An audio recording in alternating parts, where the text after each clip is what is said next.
नमस्कार, बहुत स्वागत है आपका डिबेट लाइव बड़ी बहस मध्य प्रदेश में। मैं हूं आपके साथ अमित शर्मा। सियासत में बहनों का पलड़ा भारी है। चुनाव हो गए फिर भी बहनों को खुश करने के लिए सरकार का इरादा खजाने की सेहत को देखने का सहस नहीं करने दे रहा। कहा तो यह जा रहा था कि नई सरकार कर्ज के बोझ को कम करने के लिए लाडली बहना योजना बंद कर देगी, लेकिन हुआ उलट। डॉक्टर मोहन यादव की सरकार महिलाओं को खुश करने के लिए कदम पीछे करने की जगह बढ़ाती दिखी। सावन में बहनों को खुश करने के लिए सीएम ने प्रदेश की 40 लाख लाडली बहनों को 450 रुपए में गैस सिलेंडर की सौगात दी। इसके अलावा रक्षाबंधन के अवसर पर 250 रुपए का शगुन भी दिया, लेकिन विपक्ष ने इसे उधार का वैभव बताया है। देखिए हमारी इस खास रिपोर्ट में।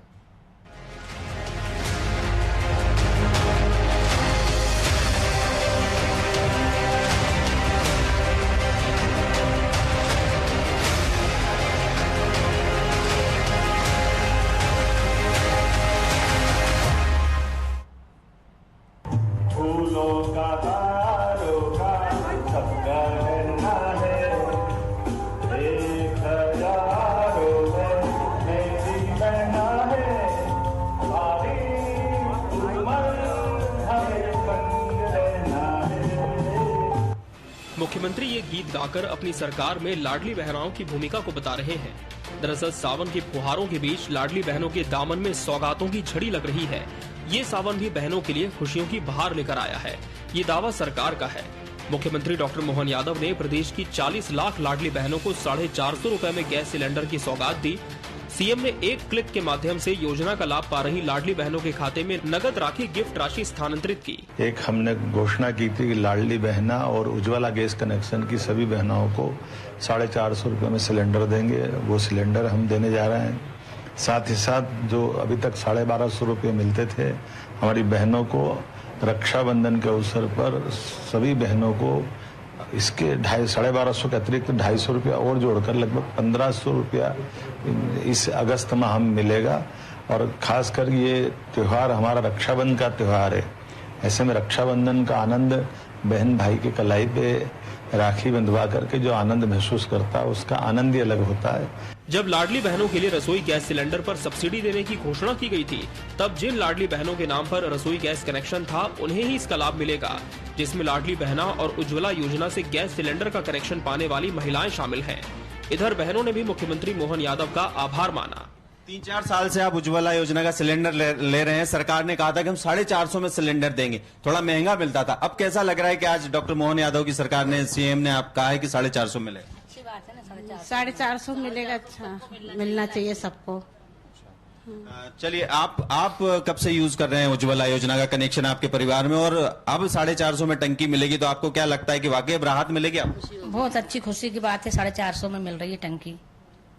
जी बिल्कुल, यानी कि 450 में टंकी मिल रही है। सरकार ने जब चुनाव लड़ रही थी बीजेपी गवर्नमेंट, तो उन्होंने अपने घोषणा पत्र में भी कहा था कि हम 450 में सिलेंडर देंगे। तो सभी तरह के जो कनेक्शन है उसमें 450। अब आज कैबिनेट ने मंजूरी दे दी, कैसा लग रहा है आपको? बहुत खुशी की बात हो रही है हम लोगों को। पूरी हमारी बस्ती बहुत खुश होगी इस बात से। सबको मिलना चाहिए, जो मदद मिलनी चाहिए। जी बिल्कुल। हालांकि मध्य प्रदेश की मोहन यादव सरकार की राखी राज्य के खस्ताहाल खजाने पर बड़ा बोझ लेकर आई है। बहनों को खुश करने के लिए सरकार द्वारा की गई घोषणाओं से अकेले राखी तोहफे 500 करोड़ के करीब का नया बोझ बढ़ाएंगे। इधर विपक्ष ने फिर इसे बहनों के साथ छलावा करार दिया है। इसके पास अपनी आधारभूत संरचना के लिए पैसा ही नहीं बचेगा, बुनियादी ढांचे को ठीक करने के लिए, नवाचार के लिए। इसका कारण ये है कि हितग्राही मूलक योजना और योजना के बजट में खर्च करने पर एक संतुलन होना चाहिए। आप अपनी लोकप्रियता के लिए 250 रुपए दे रहा है कर्जा लेके, तो ये तो उधार का वैभव है। इससे मध्य प्रदेश का भला नहीं होगा, न ही महिलाओं का सशक्तिकरण होगा। मुख्यमंत्री डॉक्टर मोहन यादव की सरकार ने लाडली बहनों के लिए कई महत्वपूर्ण घोषणाएं की, जिससे उनके जीवन में सुधार आ रहा है। हालांकि विपक्ष द्वारा उठाए गए सवाल और राज्य की वित्तीय स्थिति पर पड़ने वाले प्रभावों को ध्यान में रखते हुए ये देखना महत्वपूर्ण होगा कि सरकार इन चुनौतियों का सामना कैसे करती है और अपने वादों को किस प्रकार पूरा करती है। Bureau report, TV 24 news.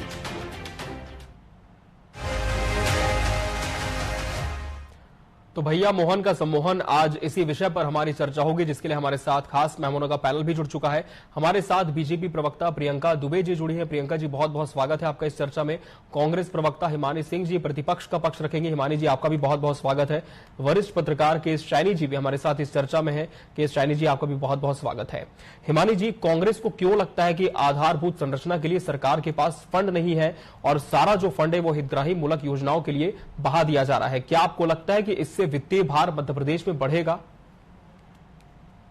इसमें लगने जैसा कुछ नहीं, चलिए फिर भी, लेकिन अभी मोहन यादव जी का भी आप ही के चैनल पर मैंने गाना सुना, एक हजारों में मेरी बहना है जी। तो वाकई में उन्होंने हजारों में से एक एक बहन को सेलेक्ट करके और बाकी हजारों को छोड़कर उनको इस सिलेंडर में जो कमी हुई है रेट में, उसका लाभ पहुंचाने की कोशिश की है। तो सच में वो हजारों में एक बहना है, गाना बिल्कुल परफेक्ट चॉइस किया था उन्होंने।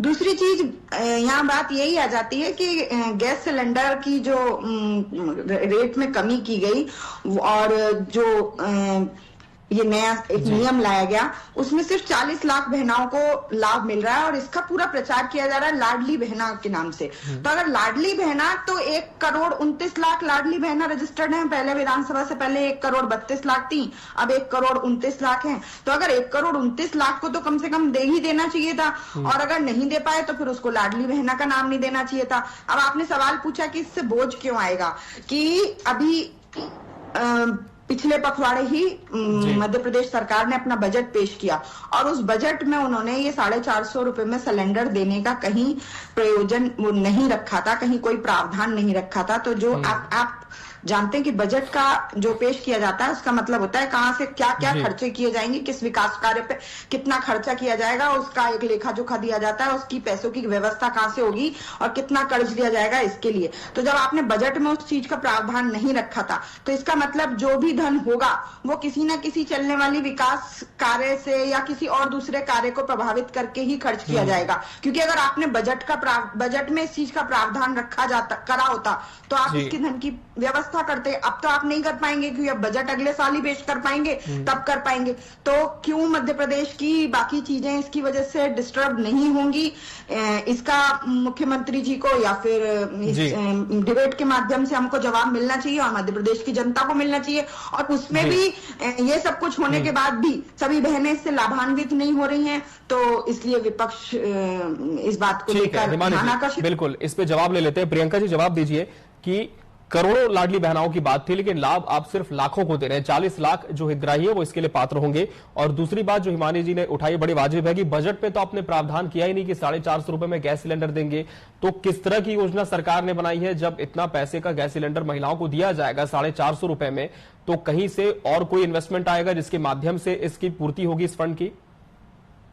देखिए, अगर हम बात करते हैं, जो बहन ने कहा है कि अगर बजट नहीं किया तैयार या बैंक के तौर पर नहीं किया गया तो महिला बाल विकास के माध्यम से जो महिलाओं के लिए बचत आता है, तो रोजगार बजट आज की डेट में अगर बात करें तो 14,000 15,000 करोड़ से ज्यादा का है। उनके माध्यम से जो भी संचालित की जा रही है उन्हें किया जा सकता है, तो उसके लिए बहुत ज्यादा वैलिड होने की आवश्यकता नहीं।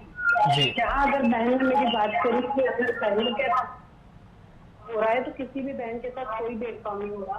बहनों का जीवन जिस प्रकार अलग अलग स्तर पर और अलग अलग चरणों पर चलता है उस हिसाब से उनकी चिंता की जाती है। चाहे वो जन्म लेती हुई बच्ची को अगर लाडली लक्ष्मी के माध्यम से लाभान्वित किया जाता है तो उसकी पीड़ा से परेशान होती हुई बहन की चिंता, स्वास्थ्य की चिंता मातृ वंदना योजना के माध्यम से हो जाती है। बच्चियों की पढ़ाई को प्रमोट किया जाए, परसेंटेज को कम किया जाए, उसके लिए उनको अगर हम बात करें प्रोत्साहित करने के लिए, स्कूटी देने के लिए, टैबलेट देने के लिए, कंप्यूटर देने जैसी योजनाएं बनाई गई। माफ कीजिए प्रियंका जी, आपको रोकना चाहूंगा, आपकी आवाज हम तक स्पष्ट नहीं पहुंच पा रही, बहुत डिस्टर्बेंस है वॉइस में। एक बार फिर से हम आपसे जुड़ने की कोशिश करते हैं, लेकिन जो एक बात समझ में आ पाई है कि शाइनी जी की सरकार ने पूरा रोड मैप बनाया हुआ है कि कहां से पैसा आएगा, किसी तरह का वित्तीय भार नहीं होगा। लेकिन धरातल पर आप क्या देखती है कि सरकार की जो योजना है 450 रुपए में गैस सिलेंडर, अब इसमें भी एक तरह का क्राइटेरिया तय कर दिया गया है। दूसरी तरफ 1250 रुपए मिलते थे लाडली बहना योजना के अंतर्गत, अब रक्षाबंधन का 250 रुपए का शगुन सरकार ने कहा है कि ये भी दिया जा रहा है। तो क्या महिलाओं के लिए ये काफी है और सरकार ने अपना वादा निभाया? जी तोहफा दे रहे हैं बहनों को, और उसमें मेरे ख्याल से जो दे रहे हैं उसमें 500 करोड़ का जो है बाहर सरकार के ऊपर एक्स्ट्रा पड़ेगा, अतिरिक्त बाहर रहेगा जी। तो ये अच्छी बात है। देखिए, महिलाओं के अकाउंट में जब पैसा जाता है तो उनको कुछ ना कुछ ताकत मिलती है।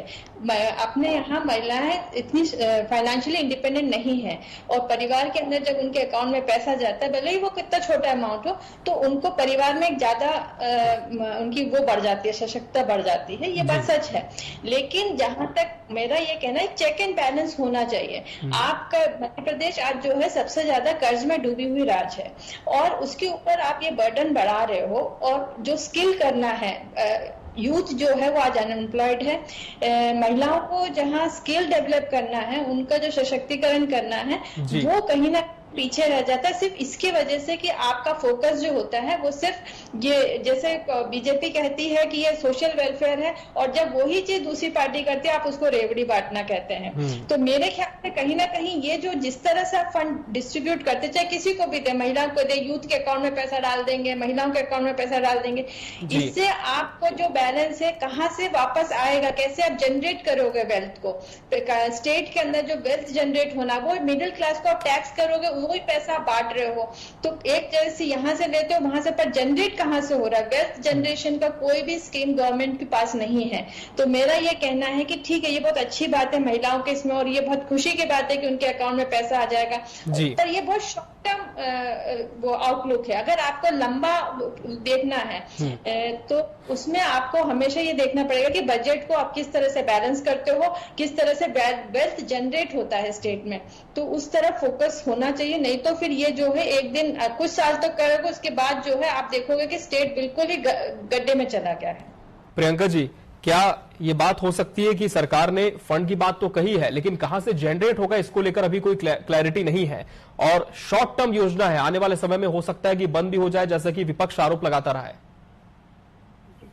देखिए, विपक्ष का आरोप तो विधानसभा इलेक्शन के बाद भी था जी, और उसके बाद लोकसभा इलेक्शन के बाद भी यही कहना रहा, परंतु आज सबके सामने प्रत्यक्ष है कि योजना है वो ऑनगोइंग है, और अभी तो जिस हिसाब से प्लान बताए गए थे उस हिसाब से वो ऐसे चली जा रही है। तो ये पशुपेश रखना की योजना बात होगी, ये संभव नहीं है। हमारी बहन ने कहा शायद से, उसमें अगर मैं बात कैबिनेट में डिसीजन कि लाडली बहनों को गैस सिलेंडर सकते होंगे, तब जिस हिसाब से राशि तोहफा दिया गया, उसके साथ में एक वो निकल के आया था जिस शहीद के परिवार को लेकर के जो राशि है उसके वितरण को लेकर के बुजुर्गों का और पत्नी का दोनों का ध्यान रखा गया। उसके बाद एक डिसीजन कि वोकल फॉर लोकल से बात की गई थी, एमएसएमई की स्तर पे कोशिश की जा रही है प्रमोट करने के लिए। जो लोकल उद्योग धंधे हैं उन्हें प्रमोट किया जाएगा, उनको सहायता उपलब्ध करवाई जाएगी, जिससे कि विरासत में जो संस्कृति जो उनकी पहचान है वो भी समझ सके, और जो लोकल के प्रोडक्ट्स हैं उनके लिए कहीं ना कहीं उद्योग को बढ़ाने के लिए भी, और उनके लिए लोग आगे होकर के वापस शुरू कर सके, उसके लिए भी प्रोविजन किया गया है। तो जो एक सदस्य बहन ने बताई है जी, तो दोनों ही इसमें लाभान्वित होंगे, चाहे पुरुष वर्ग हो चाहे महिला वर्ग हो। इसके अलावा अगर हम बात करते हैं महिलाओं के स्वास्थ्य हो, चाहे शिक्षा हो, चाहे दूसरे विषयों को लेकर के, तो ये सारे जो आयाम होते हैं, जैसे बहन ने कहा कि आर्थिक तौर पर महिलाओं की मजबूती के लिए जैसे पहले स्टाम्प ड्यूटी कम की गई, उनके नाम से प्रॉपर्टी परचेज करने के लिए प्रमोट किया गया, स्टाम्प ड्यूटी 3% से घटा करके 1% कराएंगे, जिससे उनकी भागीदारी प्रॉपर्टी में 25% इंक्रीज हुई है। तो स्टाम्प ड्यूटी की बचत करने के लिए महिलाओं के नाम से प्रॉपर्टी करने लग गए हैं, एक सोच बदल गई, नैरेटिव चेंज हो गया है। तो इन सब चीजों के दूरगामी परिणाम कुछ योजनाओं के बहुत अच्छे आते हैं, और महिलाओं को उससे सहायता तो मिलती ही है। जैसा कहा जाता है कि जिसकी जिसकी भागीदारी है उसकी उसकी हिस्सेदारी, तो जब 50% आबादी को एक तरीके से तो अलग अलग परिवार में रखना, अगर हम बात करें उसके नाम से घर में चम्मच भी ना होगा, और इस चीज को चेंज करने के लिए अगर सरकार प्रतिबद्ध हो, कोशिश ये कर रही है कि किसी भी तरह से लेकिन महिलाओं की हिस्सेदारी अपने परिवार के अंदर बढ़े, जिससे वो स्वावलंबी होने के साथ ही साथ अगर एक जो अल्टरनेटिव कंडीशन अगर कभी बन जाती है तो उसके लिए एक कदम है। ठीक है, तो विस्तार से हमने प्रियंका जी की बात सुनी, हिमानी जी, और यही कहना प्रियंका जी का कि सारी बातों का ध्यान रखा गया, यानी कि वित्तीय भार किसी भी वर्ग पर नहीं आएगा, खासकर हम मिडिल क्लास की बात करें, जिसका जिक्र लगातार बजट सेशन के बाद से भी हो रहा है, आप जानती हैं। तो हिमानी जी, समझना ये चाहेंगे कि जब इतनी स्वावलंबन की योजनाएं सरकार ने लाई है, तो क्यों फिर विपक्ष को ऐसा लगता है कि इसमें संशय है? क्या आपको यह संशय है कि योजना आगे चल के बंद हो सकती है, या फिर आपको यह संशय है कि सरकार अभी हितग्राही मूलक योजनाओं पर इतना खर्च तो कर रही है, लेकिन जब बारी आएगी तब इसका जो बोझ है वो एक सीमित वर्ग तक ही आ जाएगा?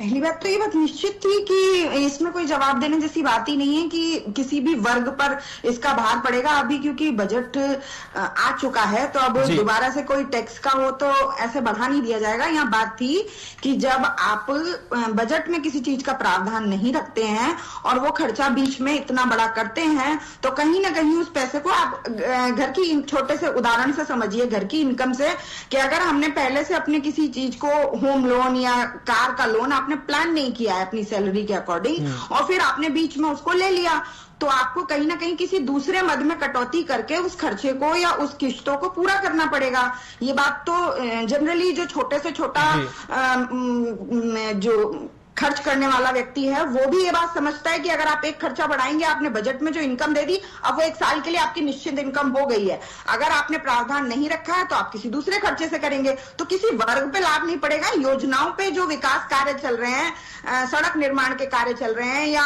इंफ्रास्ट्रक्चर के जो काम चल रहे हैं, उनमें से कहीं ना कहीं किसी चीज में डिले होगा और उन चीजों को लंबित किया जाएगा। दूसरे, आपने अभी सवाल पूछा कि स्वावलंबन से, तो देखिए फ्री बैच जो होती है वो स्वावलंबन की योजनाएं नहीं होती। इस बात से ये कड़वा सच है। आप और हमको जो बैठे हैं यहाँ पर सभी को इस बात से एग्री होना पड़ेगा। स्वावलंबन होता है रोजगार देने से, स्वावलंबन होता है शिक्षा देने से, स्वावलंबन होता है सामाजिक रूप से मजबूत बनाने से। तो अभी पिछले ही कुछ दिनों में जिस तरह के परिप्रेक्ष्य सामने आए हैं, इन चीजों से महिलाओं में स्वावलंबन की 1000 रुपए, 1200, 1500 या सिलेंडर से अगर स्वावलंबन आ जाता तो बहुत सारे लोग, बहुत सारी सरकारें ये सब चीजें पहले से कर चुके होते और हम कहीं ना कहीं जो इस पैनल में बैठी हुई महिलाएं हैं उनकी वर्थ इनकम 2000 रुपए से ज्यादा ही होगी। तो कहीं ना कहीं वो लोग भी अपने साथ साथ अपनी एक ऐसी जानने वाली महिला को स्वावलंबी बना देते 2000 रुपए देकर, तो 2000 रुपए टोटल हो गया, 1500 रुपए ये, 450 ये, 1950 रुपए होते हैं। 1950 रुपए में कोई स्वावलंबी नहीं बन सकता।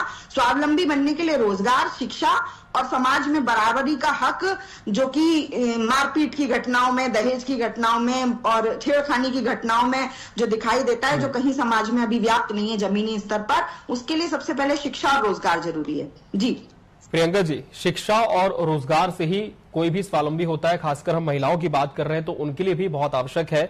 तो क्या सरकार ने स्वावलंबन की दिशा में कोई कदम नहीं बढ़ाया? और दूसरी बात जो कि हिमानी जी ने कही है कि आप इन योजनाओं में तो पैसा डाल रहे हैं, तो ऐसा तो नहीं कि जो विकास परक योजनाएं हैं उनके बजट में कटौती कर दी जाएगी इसे रिफिल करने के लिए?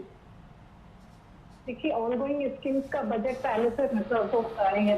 कि कोई चीज अगर स्कीम चल रही है, ऑनगोइंग है जी, अलग से बजट में ही दिखाया जाता है और पहला योजना पहले से संचालित है। इसके अलावा ये बेसिक रूल है, जैसे बहन ने घर का ही उदाहरण देके बताया, तो मैं भी वैसा ही बताऊंगी कि जब हम कुछ खर्चे करते हैं तो घर में थोड़ा पैसा अलग से बचा करके भी रखते हैं किसी और चीजों के लिए, ठीक है। तो उन चीजों के लिए रिजर्व फंड्स भी होते हैं, माध्यम से चीजें संचालित की जाएंगी। बहन ने जैसा शिक्षा की बात कराई, तो ड्रॉप आउट परसेंटेज आज 1.26% हो गया, जो इनके जमाने में 18.41% हुआ करता था। अगर मैं बात करती हूँ और भी चीजों की संस्थागत प्रसव के स्वास्थ्य की बात कर रही है, तो पहले सिर्फ 23% होता था, आज 91% प्रसव जो है वो संस्थागत होते हैं, डिलीवरी हॉस्पिटल्स में हो रही है। और बाकी बातचीत सुरक्षा की बात करें तो इनके खुद नेता नीमच में चाकुओं से दोस्त करके बहन को मार डाले, उसको घायल कर दिया, परंतु आज तक कांग्रेस का कोई भी लीडर मंच पे आकर के उससे खेद प्रकट नहीं कर रहा, नीमच जाकर के उस बहन के साथ खड़ा नहीं हुआ, किसी ने कोई समझौता उस बहन के लिए नहीं दिखाई। तो कांग्रेस का ये जो दोहरा चरित्र है, वो सब जानते हैं कि आप बहनों के कितने हितैषी और बहनों की कितनी चिंता करते हैं। आज उस बहन को संघर्ष करते हुए 2 दिन हो चुके हैं, परंतु किसी भी प्लेटफॉर्म पर आप मुझे एक बाइट बता दीजिए जिसमें नीमच की घटना को देख करके जीतू पटवारी जी ने या फिर इनके जो अपने उमंग सोनार जी हैं उन्होंने, या किसी दिग्विजय सिंह जी ने, किसी ने भी 2 शब्द मंच पे से बोले हो कि जो घटना हुई है वो गलत हुई। ठीक है। जबकि इनके ही लीडर ने बहन को चाकू से गोद करके आज घायल कर दिया और वहां पे खड़े भी रहे। बेशर्मा ये देखिए कि मरने के बाद को अस्पताल ले जाने के स्थान पर या करने के स्थान पर वहीं खड़े रहे थे और जितना विरोध करते रहे हैं। तो ये कांग्रेस का चेहरा है। पहले तलवार में मुंह दिया करते थे और आज भी चाकू चला रहे हैं बहन के ऊपर। ठीक है, चलिए इस पर मैं जवाब लूंगा हिमानी जी से। वरिष्ठ पत्रकार के शाइनी जी का रुख कर लेंगे कि शाइनी जी, सरकार की जो प्लानिंग है, जिस तरह से एक्सपेंडिचर हो रहा है मध्य प्रदेश में, क्या आप मानते हैं कि वो प्रैक्टिकल है या फिर सिर्फ एक शॉर्ट टर्म डिसीजन लिए जा रहे हैं? अमित जी, जैसे हिमांशी जी ने मैं भी बोला कि बजट में इसका प्रोविजन नहीं दिया, मैंने उस चीज पे ध्यान नहीं दिया। लेकिन अगर वो सही है कि बजट में अगर प्रोविजन नहीं दिया है तो ये एक कहीं ना कहीं बहुत बड़ा बर्डन स्टेट के ऊपर पड़ेगा। जो आप कर्ज लोगे, कहीं दूसरे स्टेट से कर्ज लोगे या सेंट्रल गवर्नमेंट से कर्ज लोगे, और वो कर्ज का बर्डन फिर वापस स्टेट में आएगा और अगली बार जो बजट होगा तो आपका फिस्कल डेफिसिट उतना ही बढ़ जाएगा। पर मैं एक बात जरूर कहना चाहूंगी कि ये जो सशक्तिकरण की बात कह रहे हैं, तो हमारे देश में, मध्य प्रदेश में भी स्पेशली, जहाँ पे फार्मर्स खेती सबसे बड़ा एक जॉब का वहां रहता है, तो वहां पे महिलाओं का कंट्रीब्यूशन बहुत ज्यादा होता है। वो अनपेड लेबर होती है, उनका जो भी वो काम करती है उसको कभी उसमें पेड नहीं रहता है, तो वो तो वैसे ही काम कर रही है। और अगर वो वैल्यू जो है आप 2000 दे रहे हो वो बिल्कुल कम है, लेकिन ये फ्री नहीं है। वो घर भी संभालती है, बच्चों को संभालती है, घर का काम करती है, बाहर काम करती है, खेतों में काम करती है, तो उनका जो जॉब है कभी उस चीज का वैल्यू किया ही नहीं गया, उसको कभी, वो पूरा अनपेड वर्क है उनका।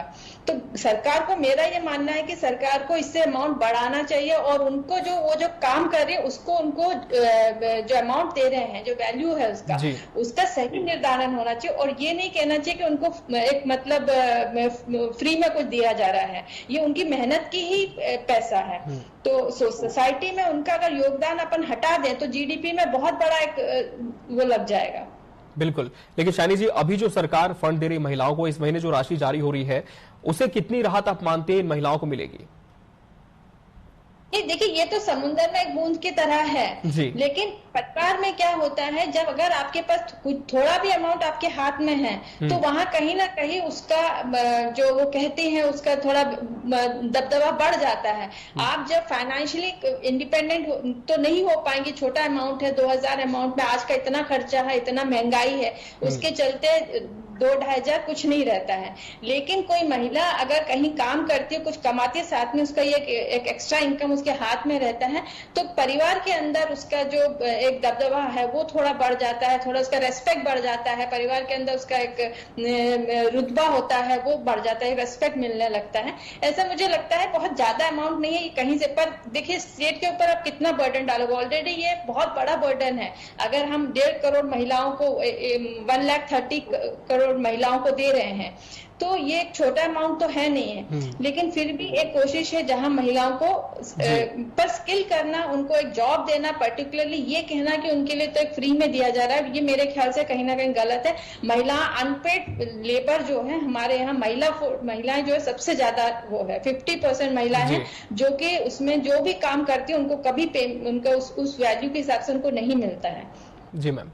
हिमानी जी, क्या इस बात से आप सहमति रखती है कि महिलाओं को उनका जो एक नियमित वेजेस है वो नहीं मिल पाते और इस राशि से खुश नहीं होगा और इसे बढ़ाया जाना चाहिए? बिल्कुल बिल्कुल, मैं जो शॉर्ट में बात की गई थी, मैंने सिर्फ इस सवाल का जवाब दिया था कि इन्होंने कहा कि स्वावलंबन शब्द का अर्थ होता है अपने ऊपर आत्मनिर्भर होना। तो अगर आप उनके लिए रोजगार की, मैं इस राशि के बिल्कुल खिलाफ नहीं हूं, मैं बिल्कुल ये नहीं कहना चाहती कि, लेकिन इससे वो स्वावलंबी हो जाएंगी। आप अगर समाज में बिल्कुल समानता व्याप्त नहीं है, यदि उनका पति उन्हें समान नहीं समझता, तो आप ये अगर राशि उनके खाते में डालेंगे तो इस बात की भी बहुत ज्यादा संभावनाएं हैं कि जिस तबके की वो महिलाएं हैं, अगर उनका पति उनको मार पीट के या दबाव डालकर या कुछ भी दिलाकर उनसे वो राशि ले लेगा। मेरा मतलब वो एक व्यापक स्तर पर था कि शिक्षा और रोजगार के द्वारा महिलाओं को स्वावलंबी और उनके अधिकारों के प्रति जागरूक बनाया जा सकता है। स्वावलंबी तभी बनाया जा सकता है, ये राशि उनके लिए बहुत सपोर्टिव है और बहुत उनके काम आ सकती है, इस बात से बिल्कुल इनकार नहीं किया जा सकता। लेकिन यहाँ सवाल यही था, शायद प्रियंका जी समझ नहीं पा रही है कि वो पहुंच गई नीमच, और यहाँ पर हम बात यहाँ ये नहीं कर रहे थे कि किसने क्या किया। फिर अगर खोलने पे आएंगे तो डिबेट का टाइम कम पड़ जाएगा कि बीजेपी के नेताओं ने कितनी महिलाओं के साथ क्या क्या दुष्कर्म और इस तरह की चीजों में कितने लिप्त रहे। यहाँ ये टॉपिक था ही नहीं, यहाँ टॉपिक था कि महिलाएं जो हैं वो समानता की स्थिति में नहीं है, और उनको समानता की स्थिति में लाने के लिए शिक्षा और रोजगार भी बहुत जरूरी है। दूसरी चीज, समान रूप से ये चीज क्यों नहीं दी गई? अगर आप लाडली बहना के नाम से इसका प्रचार कर रहे हैं तो सभी लाडली बहनाओं को भी इसका लाभ क्यों नहीं दिया गया? सिर्फ 40 लाख महिलाओं को छांटकर इसका लाभ दिया गया है। ये बिल्कुल भेदभावपूर्ण है, और भ्रामक है। जितना धन सरकार इसके प्रचार में खर्च कर रही है, अगर वो भी इन महिलाओं को देती तो 40 लाख से ज्यादा महिलाएं इस बात से लाभान्वित हो सकती थी। जिस तरह से वापस इस चीज को एक इवेंट बनाने का काम किया जा रहा है, उससे ज्यादा महिलाओं के उत्थान के लिए अगर ये काम किया जाता और इवेंट थोड़ा कम रखा जाता तो भी बेहतर हो सकता था। 40 लाख से ये संख्या बढ़ सकती थी। आपने 90 लाख, 1 करोड़ 29 लाख में से 40 लाख महिलाओं को लाभान्वित किया है। 90 लाख मतलब से भी दुगनी से ज्यादा महिलाओं को छोड़ दिया है। ठीक है, जवाब ले लेते हैं मैम। प्रियंका जी जवाब दीजिए, दुगनी से ज्यादा महिलाओं को छोड़ दिया और स्वावलंबन बनाने की दिशा में क्या कुछ किया सरकार ने? स्वावलंबन के लिए स्वसहायता समूह जैसी बहनें, लखपति बहनें और ऐसी कई योजनाएं हैं जो कि मैं भी मुद्रा लोन में से अमित जी टॉपिक अभी ये है ही नहीं कि यहाँ पे स्वावलंबी वो तो बिल्कुल बिल्कुल उस पर भी मैंने सवाल किया उनसे कि जी बिल्कुल उस पर भी सवाल है, वो जवाब दे रही है। जी गलत है, बिल्कुल बिल्कुल प्रियंका जी से उसी पर भी जवाब ले रहे, उस पर भी जवाब ले रहे हैं। जी प्रियंका जी अपनी बात रखिए। स्वावलंबन के लिए भी ऑनगोइंग स्कीम्स हैं जहाँ पे उनके हुनर को भी तराशा गया है और आज वो आगे बढ़ रही है।